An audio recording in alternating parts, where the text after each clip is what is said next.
Hello, in this jQuery video I am going to cover the key down event. So the key down event occurs when you click a key on your keyboard, but it keeps triggering while the key is actually pressed down. So it doesn't just trigger it once. So what we're going to do is select one of these divs. So we'll just do a simple selector. The selector can be as advanced or as simple as you want. The magic here happens after this. You do dot key down and then you put function, so as you would with any other event. And now here is where we'll put our code. So I'm just going to do console.log. I like just doing console log simply because it's easy to test, easy to see.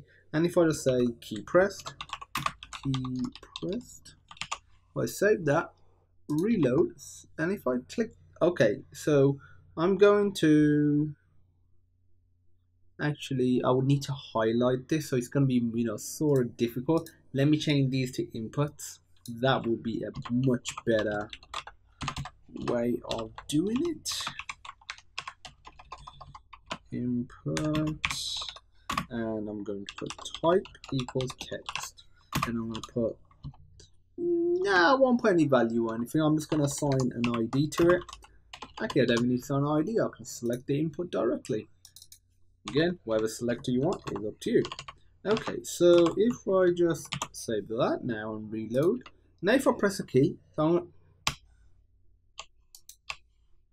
I'm not actually on here. My bad. As you can see, it's constantly triggering it. That's because I've got the key pressed, and now if I let go, it stops triggering it.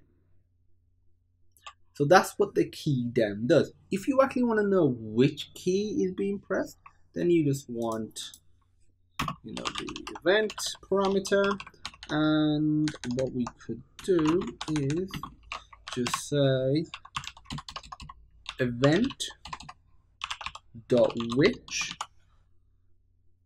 and I'll say key is pressed, and now if I reload, go onto it. It says 71. You might be thinking, what's that? So let me, push A.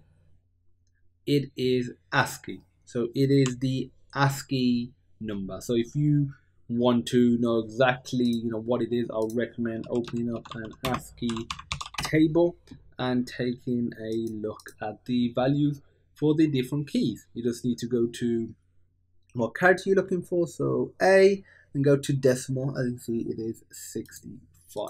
So that's the key down event. Over the next couple of tutorials, I'm going to show you some more keyboard events to extend your application. If you have any questions, feel free to pop me a message. And as usual, I look forward to seeing you in the next video.